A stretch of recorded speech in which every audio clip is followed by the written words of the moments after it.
This is my second attempt.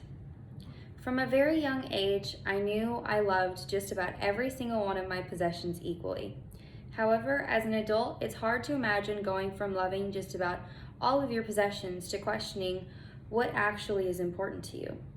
When thinking about all of the valuable things and out of all of the materialistic goods in your homes, what objects truly embellish who you are as a person?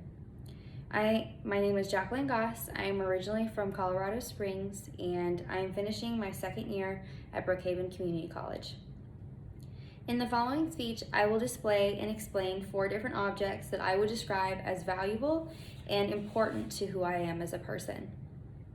My first object is a radio frequency wand. Looks like that. I chose this object because it's a facial tool I use every day on my clients, and it's one of the main reasons my company actually exists. For me, this tool reflects my hard work and dedication to acquire a skill that not only satisfies my clientele, but also my own passion for learning new skincare techniques. I've been a facial technician for almost 4 years now, and in this industry, it's constantly changing, and I'm so proud to be a part of it. This tool reveals something that my friends and family know about me, but my next object may be more of a surprise for most. My second object is a rock climbing harness. So it looks like this. Get my LEED certification. I chose this object because ever since living in Colorado, I've grown to love the outdoors, and the mountains were always my favorite part. Not long after moving to Texas, I became a part of a local rock climbing group, and these people were the ones who truly inspired me what's accomplishable with just a harness.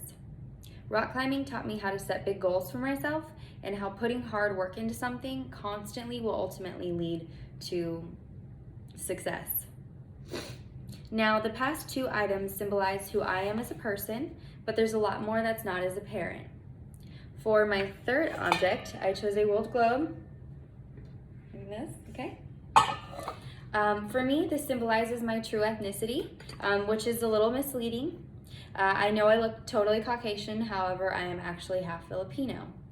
My mother is from a small town called Havre in Montana, and my father is actually from Manila, which is the capital of the Philippines. And for my last object, my mother actually chose this one for me, and it's a symbol of the dedication and desire I have to reach a goal. My fourth object is a forensic speech trophy.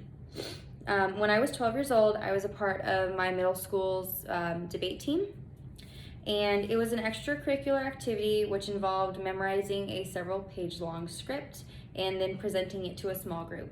It's essentially a form of competitive acting involving the surrounding schools, and in 2010, I won first place for my dramatic interpretation of My Sister's Keeper. My mother always saw my potential to achieve, even when the amount of work that was required seemed like way too much for me to handle. She always pushed me because she knew I had the ability to accomplish anything I set my goals to. These objects are small, but they symbolize personality, character, and even more, for me, accomplishment. There are many things that we treasure, including our cars and our phones, but neither of these things reflect who we are as individuals. These 4 simple objects helped me to stay on the path that I saw for myself and reminded me who I was and where I wanted to go with my goals. Whatever your eyes fall upon, for it will fall upon what you love. It will lead you to the question of your life, the questions that are incumbent upon you to answer, because this is how the mind works in concert with the eye. The things of this world draw us where we need to go. Mary Rose O'Reilly. Thank you so much for listening to my speech. I hope everyone has a wonderful night.